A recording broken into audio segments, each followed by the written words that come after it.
人が宇宙にスペースコロニーという名の島を浮かべ200年の時が流れた。その中でいくつかの戦争が起こった。それは青き水の星を守るための戦いだった。星々の瞬きの中で人は憎しみ傷つき倒れ、だが愛することも忘れなかった。多くの血が流れ、多くの悲しみが生まれた。死んでいった者たちの魂が宇宙の獅子舞をさまよい、光となって銀河に溶け込んでいる。広大無辺な宇宙はすべての人の思いを飲み込み、悠久の時を刻み続ける。水の星が輝きを失い、人々の祈りが嘆きの吐息に変わるとき、一つの魂が時を超えた。それは人が目覚める先駆けであったかもしれない。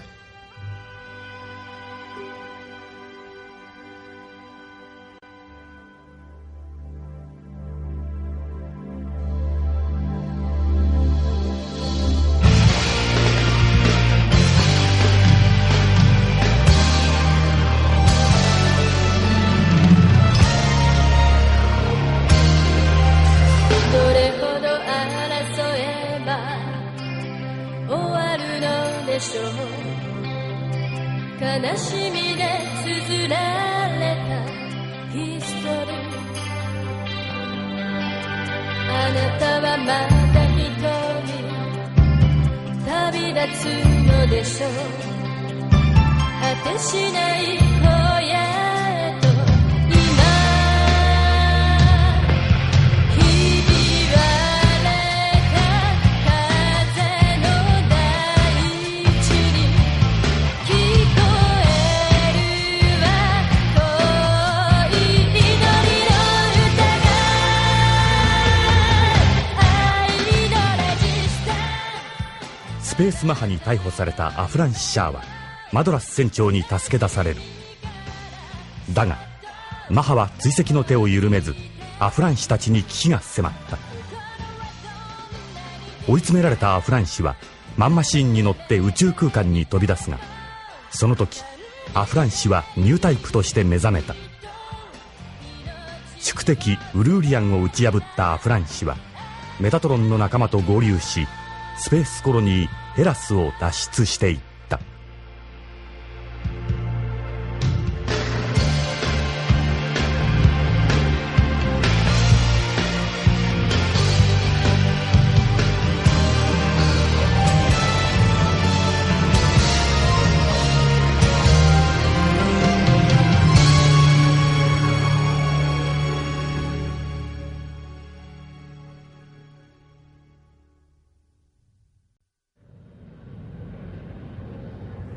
マザーメタトロン、聞こえるか？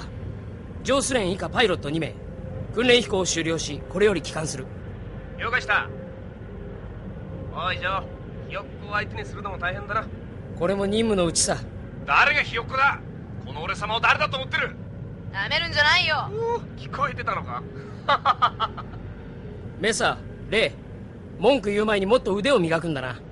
今日の訓練でお前たち何回撃ち落とされた？訓練だから本気が出ねえのさ。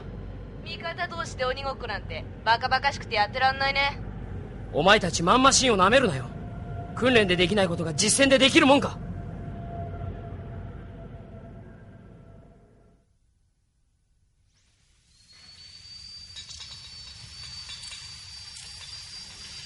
ヘラスから来た二人組はどうだ？ジョーが付きっきりで教えてるんだろう。ええ、メッサーもレンも飲み込みは早いんです。でもあの二人態度が悪くてチンピラやってた時の癖が抜けないんだろう。しかし連中は大したもんだぞ。訓練を始めて3週間でもうマンマシンを乗りこなしてる。そうですね。私なんかまだマンマシンに乗せてももらえないのに。クリシュナもパイロットの高校生だったのか？あらやだ、知りませんでした初耳だな。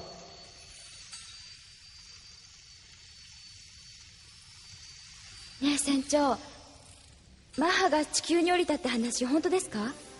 ああ、数は少ないがヨーロッパに降りたらしい。多分先発部隊だ。本隊の方はヘラスに集まってるって情報が入った。なんでこんなに早く？地球逆移民計画はまだ公表されてないのに。そう思ってのんびりしすぎたよ。メタトロンはどうするんですか？さあな、どうするかはお偉方が決めることだ。俺たちはいつでも出撃できるように準備しておくだけさ。戦争になるんですね。多分な。覚悟はしておけよ。大丈夫です。私たちにはアフランシシャーがいますから。シャー閣下、ヘラス経由でレーザー通信が入りました。最新情報です。ヘラスに集結していたマハの艦隊はサイド2を離れ地球周回軌道に乗りました。マハめ、動きが早いな。マハの主力部隊も地球に降りるのか？ヘラスからは戦艦マハゲイジスも出撃した模様です。マハゲイジス？ビジャン・ダーゴルの船です。ということはダーゴルも地球に降りるつもりだな。閣下、これはチャンスですぞ。マハの主力部隊が留守の間にメタトロンの勢力を再編成できます。地球に降りたマハは見逃せというのか？現状では仕方ありませんな。マハが何のために地球に降りるのか見定める必要もあります。今は下手に動かない方が。提督、僕はダーゴル大佐が地球に降りるということの意味を考えたい。どういうことですかな？マハの主力部隊が地球に降りればその隙をついてメタトロンが宇宙で動き出す。それぐらいはダーゴル大佐も分かっているはずだ。分かっていながらあえて地球に降りる。なぜだろう？いやいや、何も深い意味などありませんよ。マハはメタトロンの力を侮っているんです。ダーゴルは地球逆移民をアピールすることしか眼中にないのでしょうな。いや、ダーゴルはそんな男じゃない。マザーメタトロンがマハの艦隊を追撃することは可能か？はい、現在のコースを維持すれば6時間以内にマハの艦隊と接触します。大気圏突入前に捕まえられるということだな。閣下、まさかマハに攻撃を仕掛けるおつもりでは？パリッシュ提督、一つ質問したい。この作戦会議は多数決の意見を全体の意見とするのか？いいえ、最終的な決定権は閣下にあります。つまり僕の判断を尊重してくれるということだな。そうです。では諸君に命令する。マザーメタトロンは大気圏突入前にマハの艦隊に攻撃を仕掛ける。閣下、マハを攻撃すれば地球連邦政府に宣戦布告したことと同じです。戦争になります。それは承知している。いずれメタトロンは地球連邦政府に反抗ののろしを上げる。それが今であってもおかしくはない。それはそうですが、あと6時間とは。時間がないのは分かっている。なんとか間に合わせてくれ。僕もガイアギアで出撃する。閣下、何をおっしゃるんです？僕だけ安全な場所にとどまって仲間に死にに行けとは言えない。僕もパイロットの一人としてこの作戦に参加する。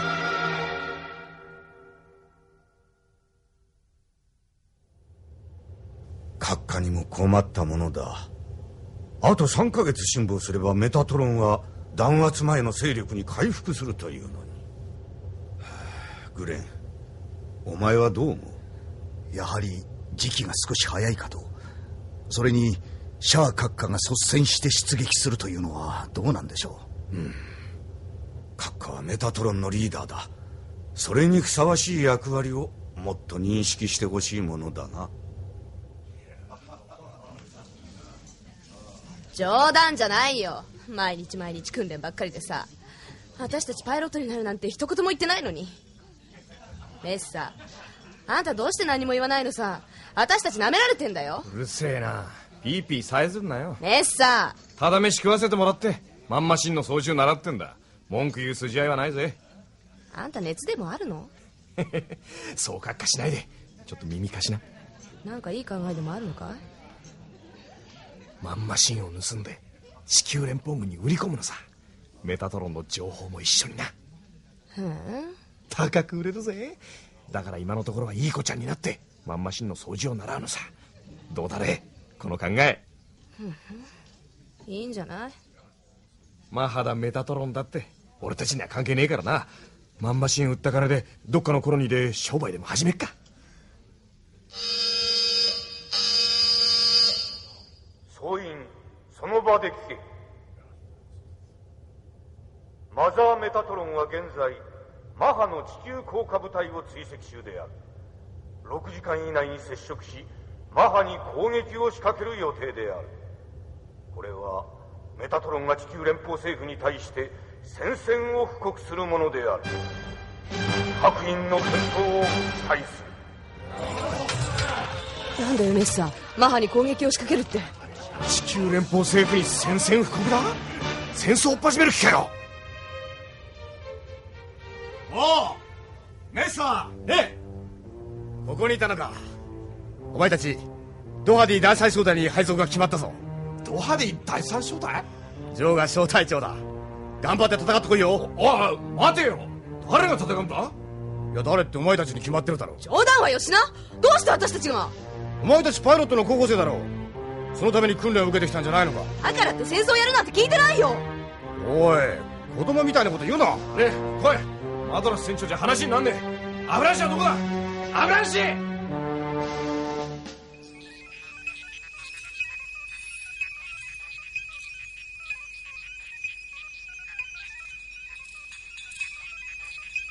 クリシュナ、フレームのレベルこれでいいのかな。ええ、大丈夫です。操縦桿のセッティングはどうですか？うん、いい感じだ。すごく扱いやすい。アフランシー、パイロットはみんな喜んでます。赤い彗星と一緒に戦えるなんて夢みたいだってパリッシュ提督は猛反対したよ。少しは立場をわきまえてくれって言ってね。シャアーズナブルはいつもみんなの先頭に立って戦いの中に飛び込んでいったんです。ネオジオンのリーダーになってからもパイロットを辞めなかったんですよ。へえ、そうか。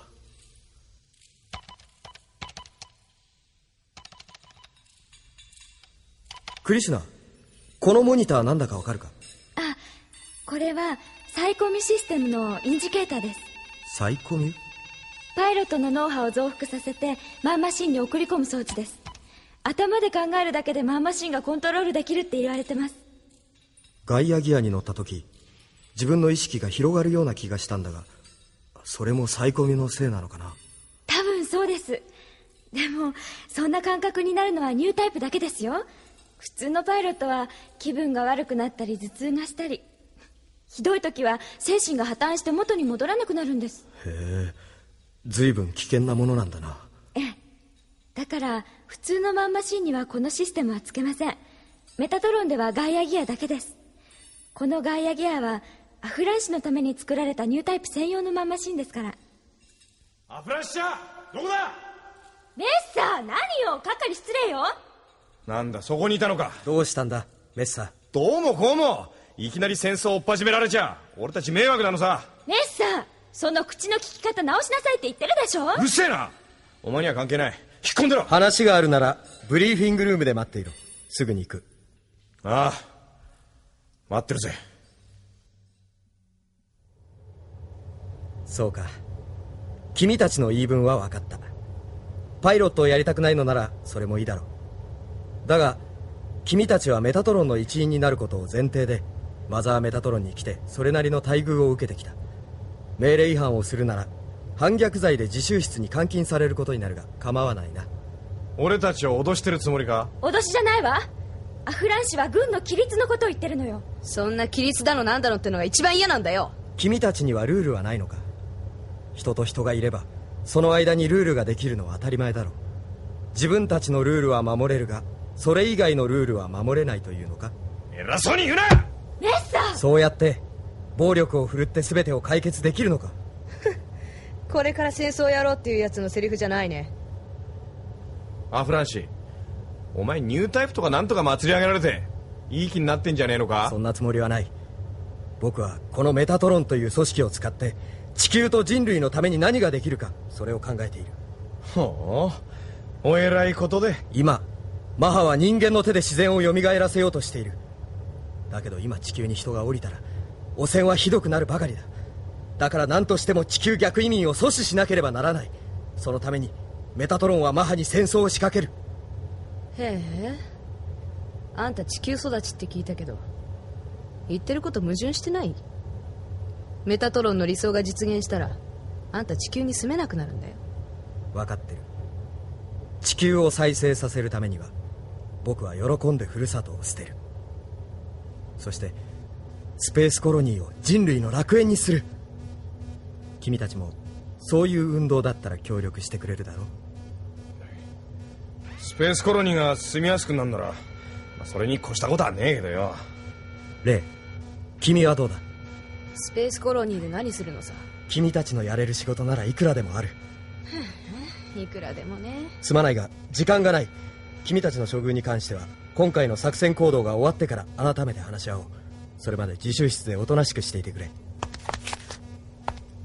メッサ、あなたのこと見損なってたわ。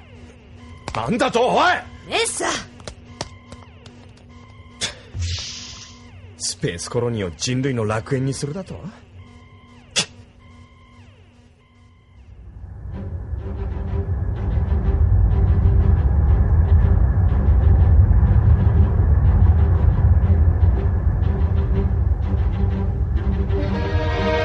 ダーゴロ大佐、マハゲイジスは間もなく大気圏に突入します。全て順調のようだな、艦長。はっ。大佐、メタトロンの姿がないのが気になります。こちらの動きは読まれているはずですが。ナジス大尉は心配性ですな。メタトロンは我々に恐れをなしてどこかで縮こまっているんでしょう。艦長、油断していると痛い目に遭うぞ。分かっています。索敵は怠りません。マンマシン部隊も発進態勢のまま待機しています。ナジス隊、私もメタトロンがこのまま指を加えて見ているとは思っていない。私がこのマハゲイジスで地球に降りるという情報はわざとメタトロンに流した。アフランシアがどう出るか見たかったのでな。大佐はどうお考えですか？私がアフランシならば絶対にマハを地球に降ろしはしない。マハが地球を制圧すれば宇宙にいるメタトロンは手も足も出せない。無謀な攻撃を仕掛ければ地球の環境がさらに悪化するのは目に見えている。それはメタトロンの大義に反する。だからマハが地球を人質にしないうちに宇宙空間で叩く。アフランシにそこまでの考えがありますか？さあ、だがそれも間もなくはっきりする。左舷後方より戦艦が接近してきます。連邦軍のものではありません。メタトロンか。迎撃を追い、マンマシーン部隊発進させろ。マハゲイジスは第2戦闘配備から第1戦闘配備に移行する。大佐、来たか。それでこそシャア・ズナブルを受け継ぐ男だ。マハの艦隊を捕捉。各マンマシン部隊は直ちに発進せよ。繰り返し、各マンマシン部隊直ちに発進せよ。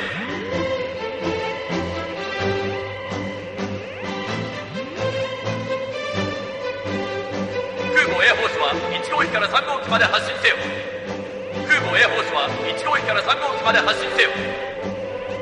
アフランシ、俺たちはエアフォース1号機で出る。重力に引っ張られそうになったらエアフォースに合流してください。大丈夫だ。ガイアギアは変形すれば単独で大気圏突入できる。ようアフランシ、俺たちもマンマシンで出るぜ。メッサ、やってくれるのか？狭苦しい部屋に閉じ込められるよりよっぽどいいからな。メタトロンのために一肌脱いでやるよ。メッサじゃあまた後でな。よかったな、クリシナ。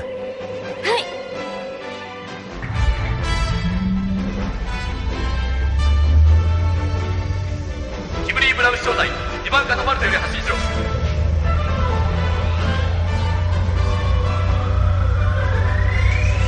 メッサ、レイ、お前たち出撃拒否したんじゃないのか。そんなもん取り消しさ。ジョー、俺たちのマンマシンどれだ？メッサーはドハディ6号機、レイは7号機だ。俺の後から発進しろ。了解。ムノアロジャック正体は5番のカタパルトだ。テランミード正体、発進遅れてるぞ。急げよ。3番カタパルトだ。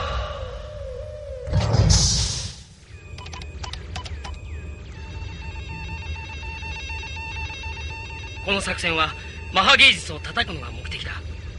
もしマハ芸術が大気圏に突入したら俺たちも追いかけて地球に降りる。でもドハディには大気圏突入能力ないだろう。だから地球の重力に惹かれそうになったらエアホースに逃げ込むんだ。そんな器用なことできるかね？できなきゃ大気圏に突っ込んで燃え尽きるだけだ。おお、怖っ。せいぜい頑張ろうぜ。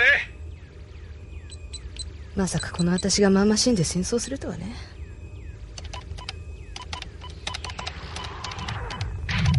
おい、聞こえるか？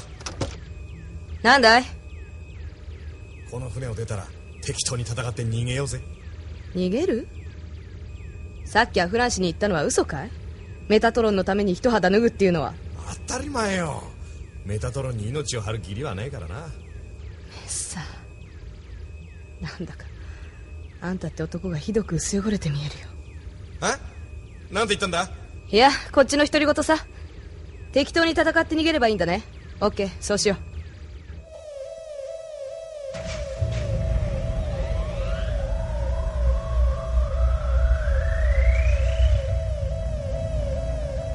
シャーカッカ、急いでください。ガイアギア2番デッキのカタパルトです。あ、わかった。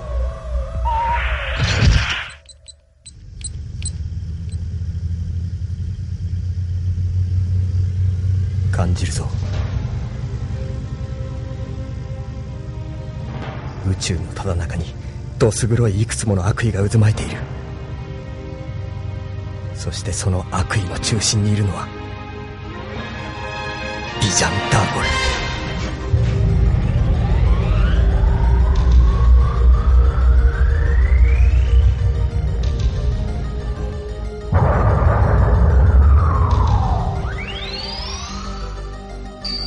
アフランシ社ガイアギア出るぞ。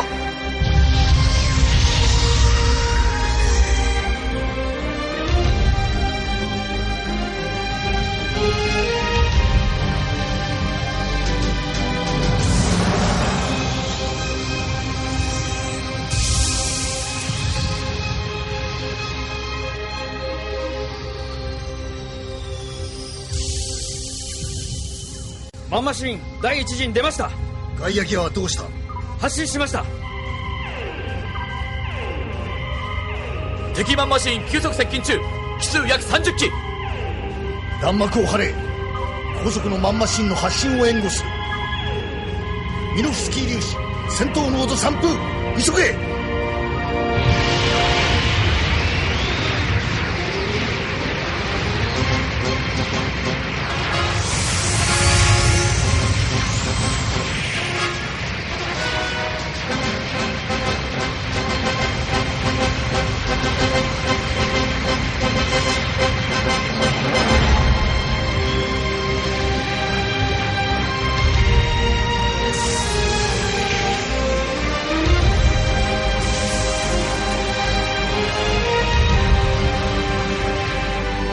マンマシン部隊を出したのだ。感じるぞ。すごいプレッシャーだ。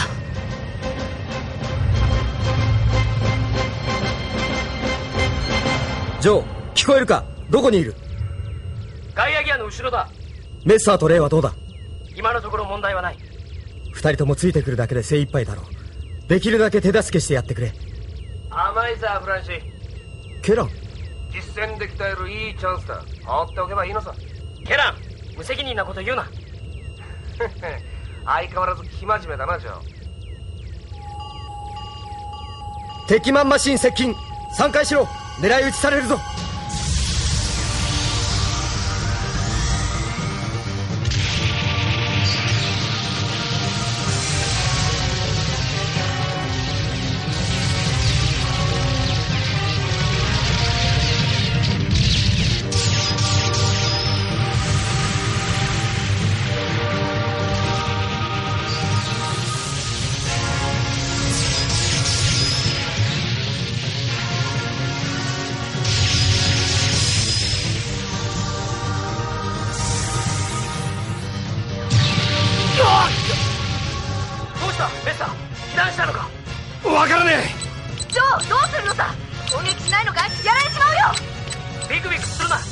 戦場では怖がったやつに弾が当たるんだ。好き勝手なこと抜かすな。こっちは実戦は初めてなんだぞ。ベッサー、死にたくなければ無駄口叩くな。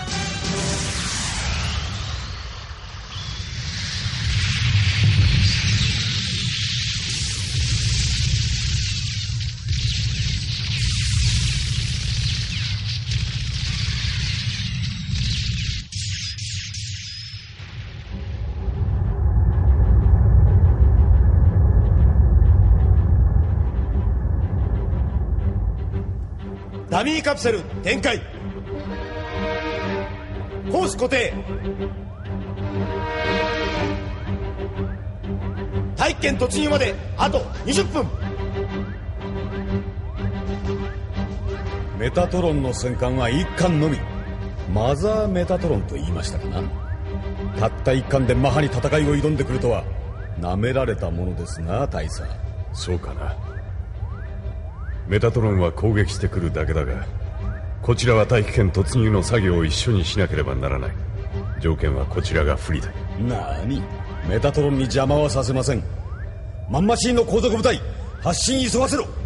マハ芸術が大気圏突入するまで敵を食い止めればいい。アフランシス社、マンマシンで出てくるでしょうか。ヘラスに潜入してくるような男だ。マザーメタトロンのブリッジにとどまっているとは思え。赤い彗星の再来ですと。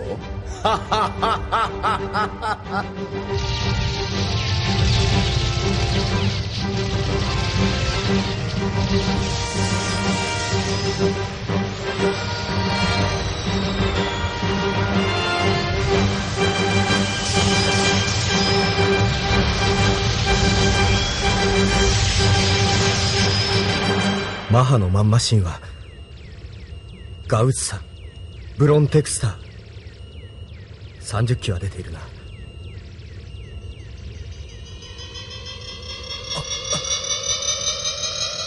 だろう、このプレッシャー。どこかで感じたことがある。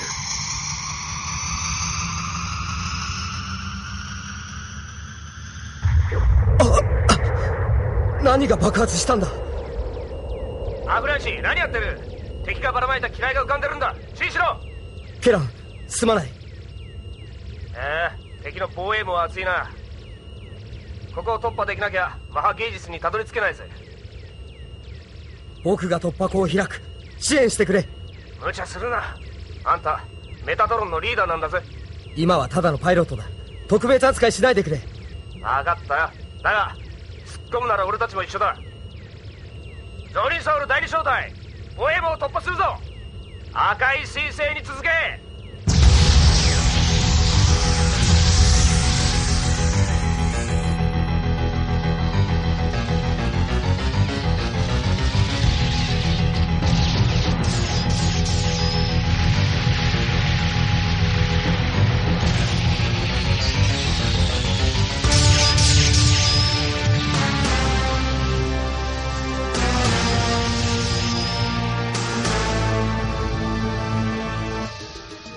クリシュナ、戦闘状況はどうだ。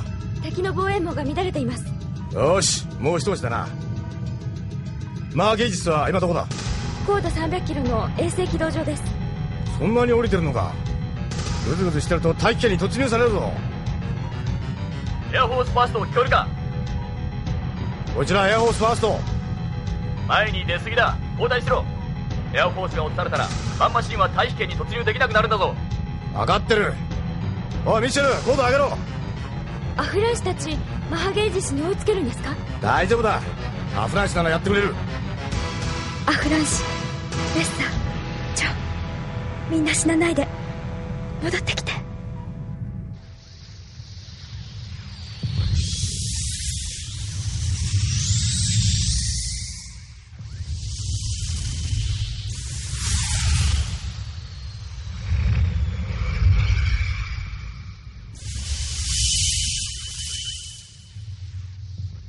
なんだ、敵のマンマシン一機だけ動きが変だ。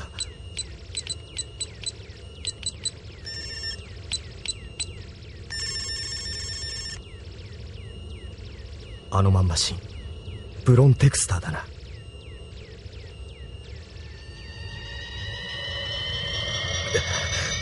レッシャー、まさか。奴はヘラスで死んだはずだ。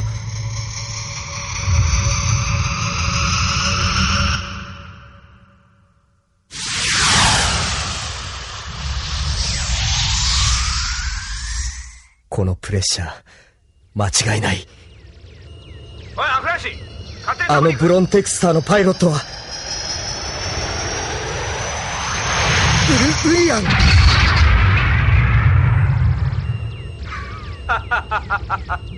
ガイアギアで格闘戦を挑むとは相変わらず勇ましいな、アフランシシャ。やはりウリアンか。生きてたんだな。貴様の不意打ちを食らって死にかけたが、今はこの通りだ。逃げるのか。待てアフランシ、何やってんだ。ウリアン、僕の前に立ちふさがる気か。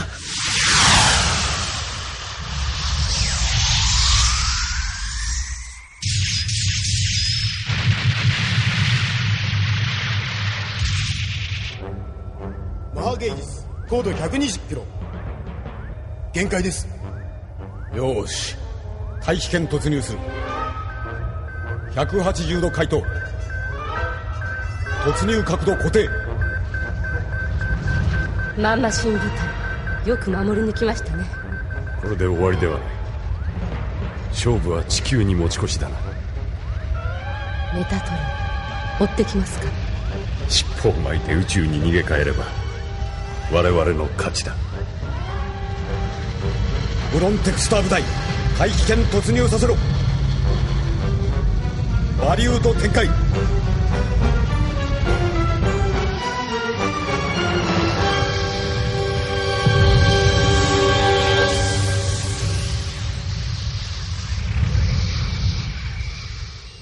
マハゲイジスが大気圏に突入した。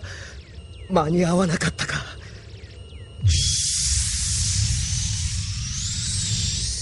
アフランシ、どこに行く。もう無理だ。ケラン、マンマシン部隊をエアフォースに収容しろ。大気圏突入してマハゲイジスを追うんだ。アフランシ、僕に構うな。僕はウルを倒す。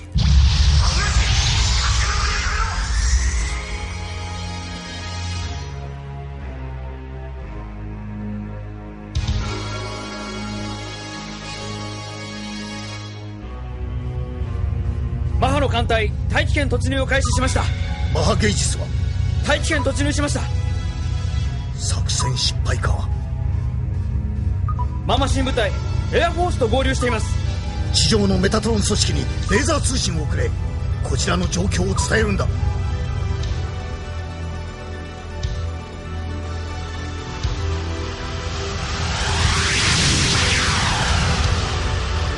高度150キロ。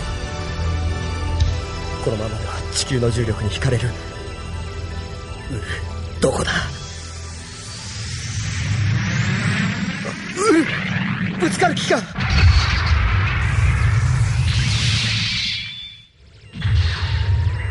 アフランシ、まだこんなところをうろうろしてたのか。このまま一緒に地球に落ちる。摩擦熱で焼かれてマンマシンなどひとたまりもないぞ。離せ。お前と心中する気はない。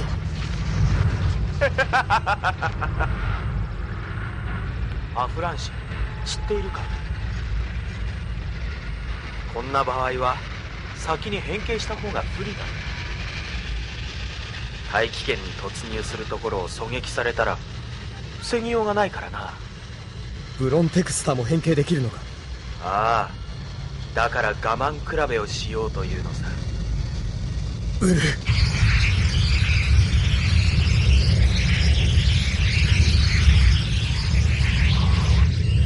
高度110キロ。大気圏に突入した。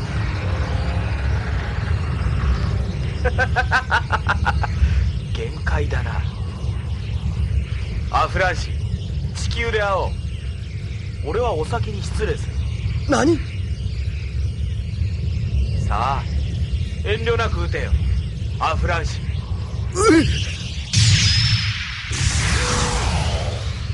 ビームライフルをかわされた。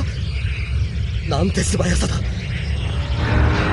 ああ、こっちも変形しないと機体が持たないぞ。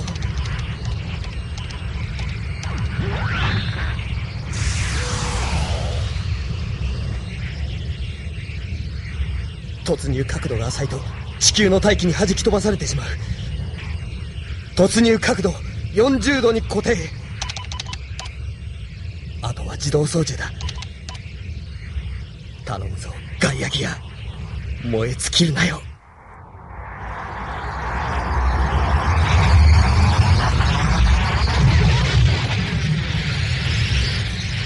高度80キロ。ガイアギアの外気温は摂氏1500度。すごい暑さだ。あ、モニターが全部消えた。電波通信もできない。そうか、これがブラックアウト現象か。無線やモニターが全く使えなくなる最も危険な時間だとマドラス船長は言っていたが、怖がる必要はない。敵も味方も条件は同じのはずだ。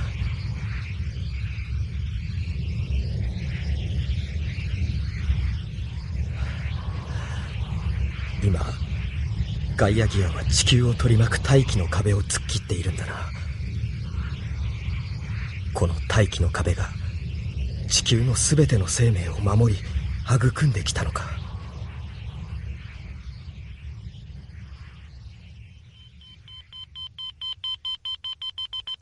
あ、モニターの映像が回復した。高度50キロ。ブラックアウト現象が終わった。ウルはブロンテクスターはどこだ。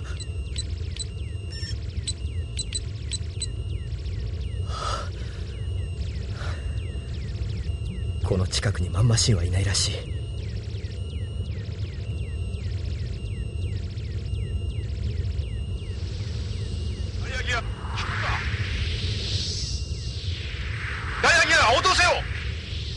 こちらガイアギア。アホランシ無事だったのか。マドラス船長か。船長、今どこだ。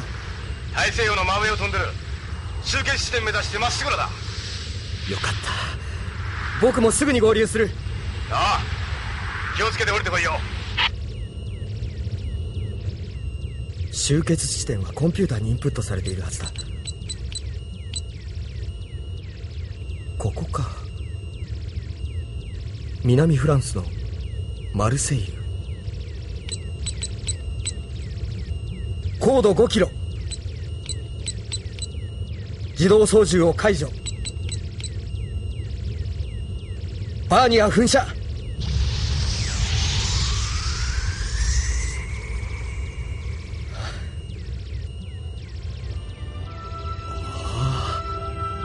海だ。海がこんなに間近に見える。これが大西洋か。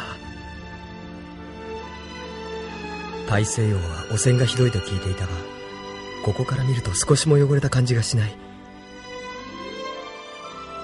大地にはまだあんなに緑が残っている。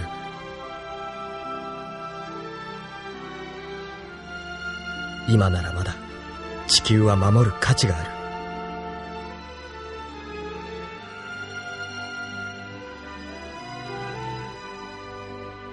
エバリー、聞こえるかい。僕は今地球に戻ってきたんだ。エバリー。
無茶するなよエバリー。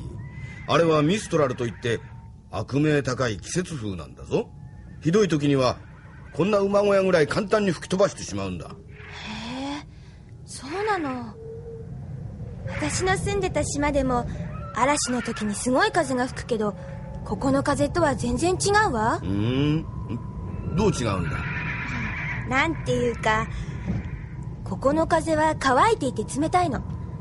だから体いっぱいに風を受けてるととっても気持ちがいいんだ。しかしエバリー、君にはミストラルの風は似合わないな。やはり君はギラつく太陽の光を浴びて打ち寄せる波と戯れている方がいい。だから南の島に帰れっていうの？君の恋人はそう言ったんだろう。そりゃあ帰りたかったわ。でも知り合いとはぐれちゃって、定期便に乗せてもらったらそれがインド周りの船で。君もいろいろ苦労したよね。だから生まれ故郷の島に帰ってのんびりしたまえ。私が適当な船便を手配してあげるから。でもマハがヨーロッパに降りたんでしょ？ああ。メタトロンもマハを追って降りてくるって言ったのはジャック、あなたじゃない。あれは君に聞かせるつもりはなかったんだ。いや、盗み聞きするとは思わなかった。盗み聞きじゃないわ。聞こえただけよ。ジャック・ブルーム、あなた本当は何者？ただのおじいさんじゃないわよね。おじいさんはひどいな。君のお相手ができるぐらい若いつもりでいるんだがね。あ、ジャック、風が収まったみたいよ。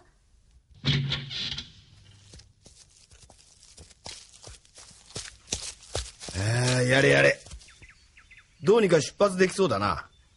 ねえ、それで私たちどこに行くの？そうだな。ヌーボパリっていうのはどうだ？ヌーボパリ？昔のパリは一年戦争の時にコロニー落としにあって壊滅した。今では湖になってる。その近くに作られた新しいパリがヌーボパリ。地球連邦政府の首都だ。そこに行ってメタトロンのスパイをするの？エバリー、めったなことを口にするもんじゃないぞ。首がいくつあっても足りやしない。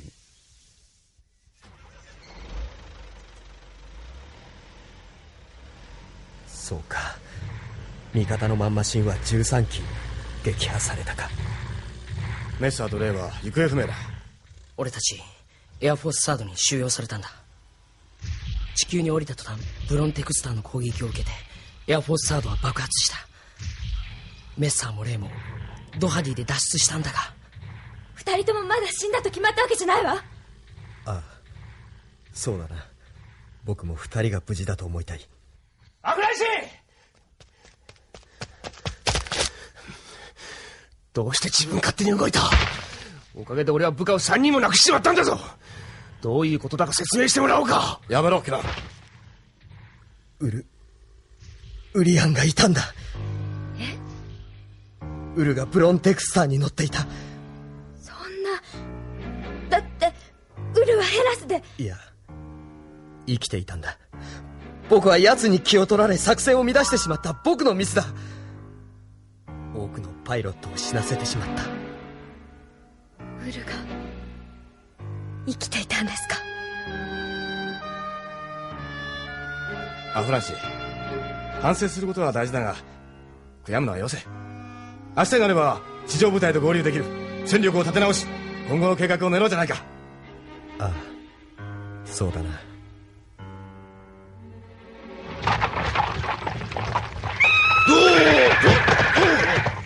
どうしたのジャック？マハだ。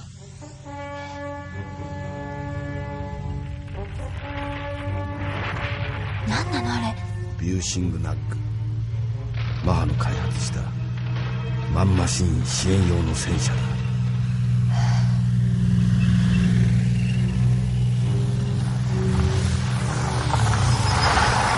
なんだお前ら、こんなところで何をしてる？ジャック。マハの兵隊だ。エバリ、落ち着きなさい。大丈夫だ。両手を上げて馬車から降りろ。抵抗すると射殺するぞ。ジャック・ブルーム。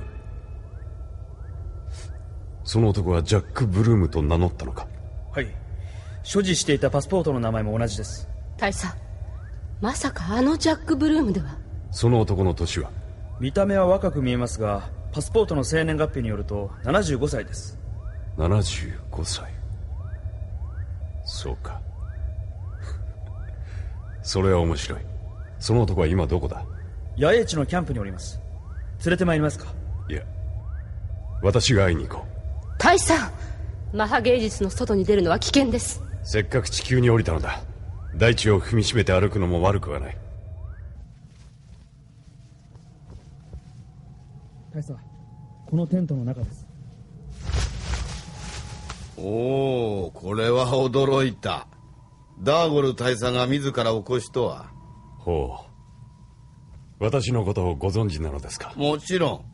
今売り出し中のマハのリーダーを知らないはずがないだろ。ジャック・ブルーム。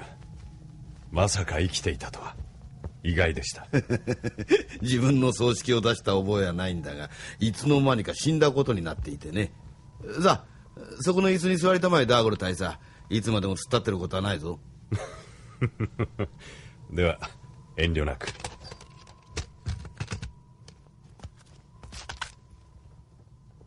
ミスター・ブルーム、不思議ですな。あなたほどの人が偽名を使わずに行動していたとは。偽名など使う必要はない。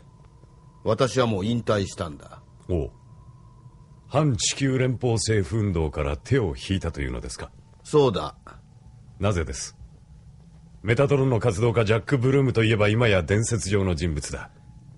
地球連邦軍は1000人の捜査チームまで作ってあなたを追ったが、逮捕することはできなかった。そんなあなたが引退とは。そう、それだよ、ダーゴル大佐。私は何十年も逃亡生活を続けてきた。もう血生臭い生活はうんざりなんだ。人間には潮時というものがある。振り上げた拳を下ろしたくなったのさ。ジャック・ブルームの口からそんな言葉を聞くとは思いませんでしたな。私のことはいい。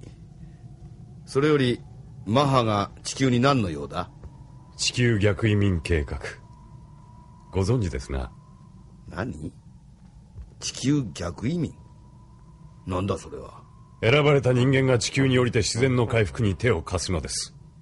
この計画は地球連邦政府の承認も受けています人間が地球の自然を回復させられるものか。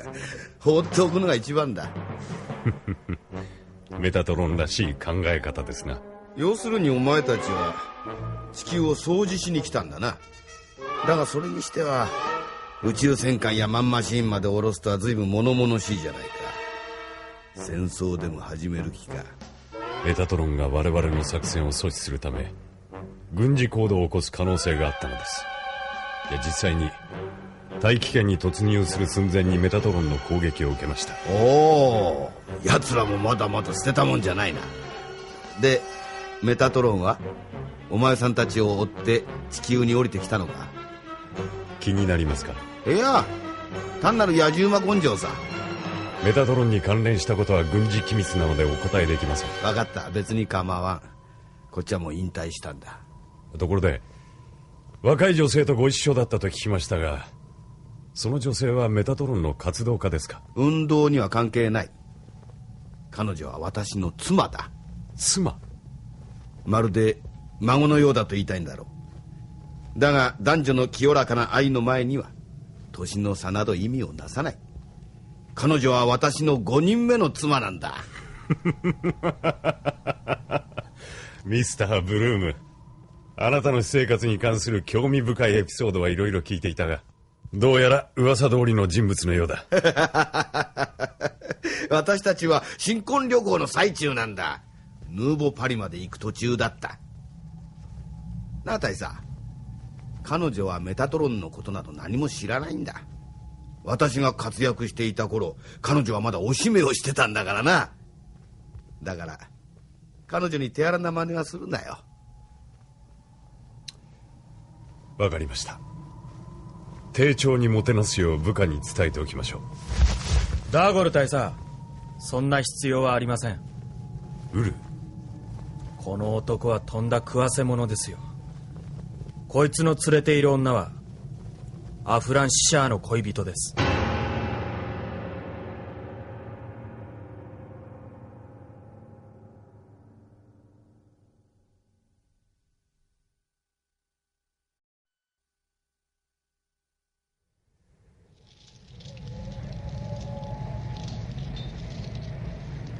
マザーメタトロンよりレーザー通信入りました。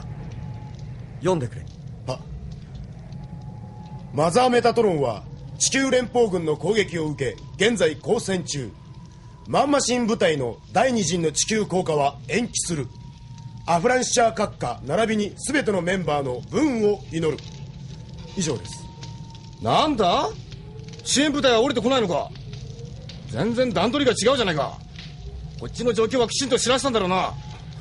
はい。船長、仕方ないだろう。マザーメタトロンも戦力が手薄なんだ。そりゃそうだが、無理を押しての今度の作戦だ。僕たちは地上部隊が合流してくるまでここに踏みとどまろう。まあそれしかないな。マハがすぐ攻撃してくることもないだろう。向こうも戦力を整える時間が欲しいだろうからな。おい通信兵、その忌々しい伝聞を焚き火にくべちまえ。は？さっさとくべるんだよ。よせ。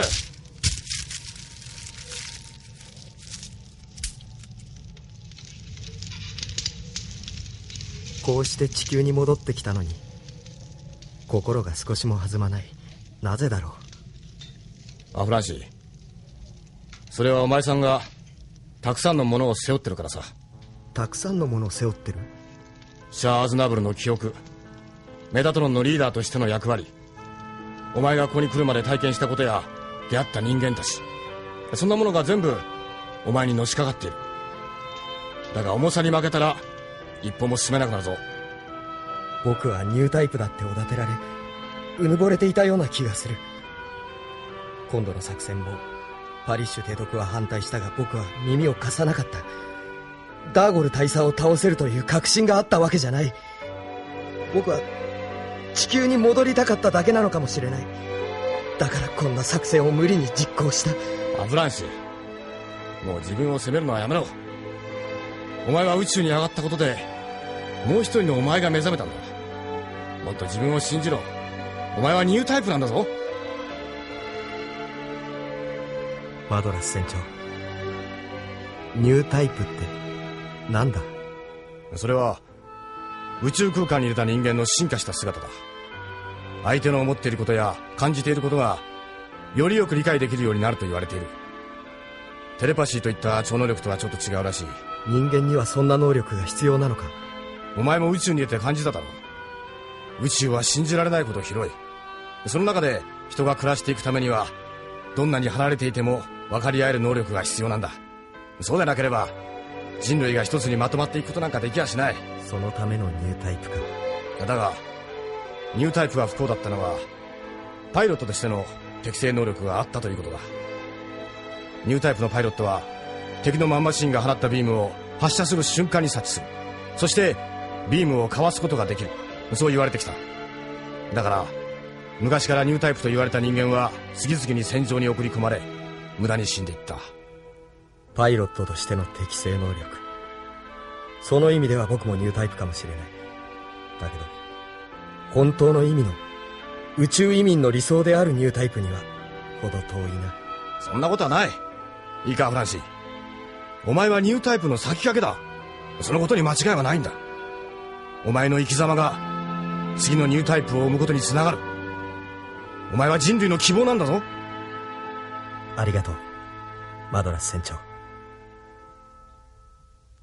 だけど今の僕にはシャア・アズナブルの声も聞こえてこない。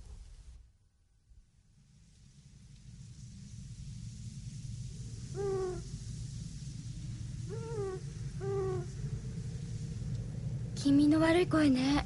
何あれ？フクロウが鳴いてるんだ。とっ捕まえて食っちまおうか。こんなスープとパンだけじゃ腹の足しにもならしない。夜遅くまでこき使ってこれっぽっちの夜食とは涙が出るぜ。文句言わずに食べろよ。アフランシとっても落ち込んでたみたいね。勝手に落ち込みはいいのさ。赤い彗星も地に落ちたぜ。ケラン、そんな言い方しないで。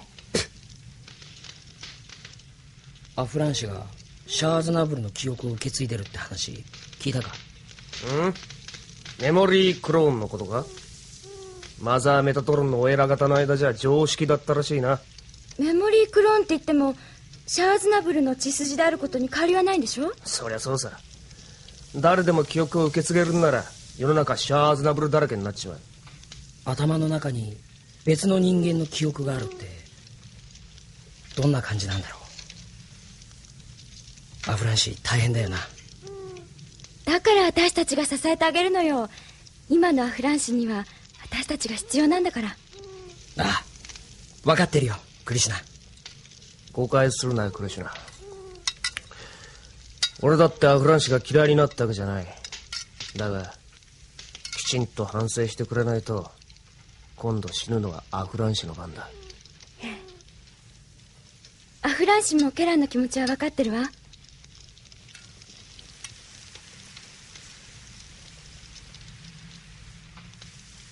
メッサーとレイどうしてるのかしら。どっかで生きてるさ。奴ら殺されたって死ぬような玉じゃない。そうよね。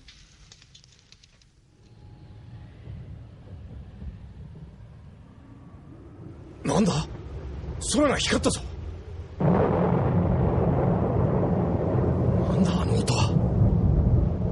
見てみろよレイ、空の上をでかい飛行機が飛んでるみたいだぜ。バカだね。あれは稲妻さ。稲妻？テレビで見たことがあるよ。あんな感じだった。ってことはあのでかい音は雷か。なんだ脅かしやがる。やれやれ、すっかりはぐれちまったな。ミノフスキー粒子が熱くて無線連絡もできやしねえ。まあいいか。ここは人気のない山の中だ。マハに見つかって攻撃されるってこともない。動くのは明るくなってからだ。レイ、ずいぶん熱心だな。治りそうか？さあね。そんな壊れかけたマンマシンほっとけよ。俺のドハディに乗せてやるから。あんたドハディを手土産代わりにして連邦軍に寝返るってわけ？そういうこと。あんた一人で行きな。何？私は自分のドハディを直してメタトロンと合流する。メタトロンはマンマシンが少ないんだ。一機だって無駄にはできないのさ。なんだよレイ、何言ってんだよ。メッサー、もうあんたと組むのはやめた。連邦軍でもマハでも好きなところに行けばいいだろ。おいレイ。メッサー、私はね、ダメな女さ。世の中のことをごちゃごちゃ考えるのが嫌でバカばっかりやってた。スペースコロニーでゴロ巻いてるのが楽しかったし、それぐらいしかできないと思ってた。でもメタトロンでパイロットの訓練を受けてマンマシンを操縦できた。地球にまで降りてきたんだ。私だってやればできたんだ。だからメタトロンに切り立てするってのか？メッサー、あんたメタトロンに来てから変わったよ。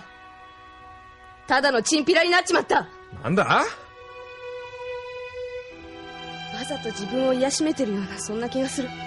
何言ってる。そんなことあるか。わかるさ。私とあんたは長い付き合いだからね。私ずっと考えてたんだ。なんでメッサーが変わったのかってね。それでようやく分かったよ。あんた怖がってるんだ。俺が怖がってる？自分がどんな人間なのか、どの程度の人間なのか分かるのが怖いのさ。だから自分の心をごまかしてる。おいレイ、世直ししてる奴が偉いだなんて思わないけど、アフランシュのような奴を見てると認めてやってもいいんじゃないかって気になってくる。ねえさ、あんただってやればできるはずなのに何もしない。不良仲間を仕切ってるだけで満足してていいわけないさ。てめえもクリシュナみたいなこと言うんだな。あんた自分より大きな人間を見て圧倒されてるんだ。あんたもアフランシも同じ人間じゃないか。そんなことじゃクリシュナだって振り向きゃしないよ。なんだ？クリシュナがどうしたってんだよ。クリシュナはアフランシに惚れてるよ。見てればわかるさ。だけど今のあんたに惚れるやつなんかいやしない。てめえ、このメサメットなんだと思ってある。ただのチンピラさ。なんだありゃ。マンマシン。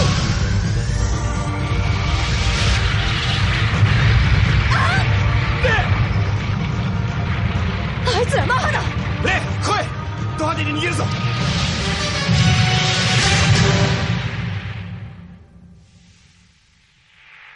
ドハディ、応答せよ。ドハディ。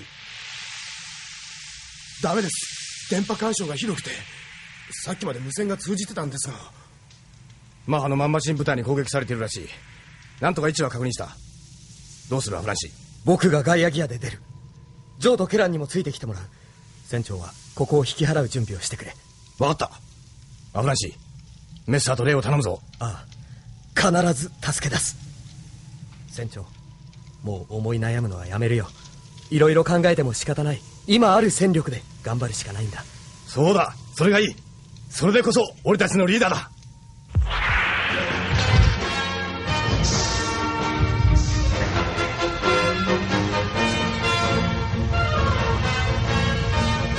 ケラン、ジョー、発進準備いいか。こっちはいいぞ。こっちも準備完了だ。よし、出撃する。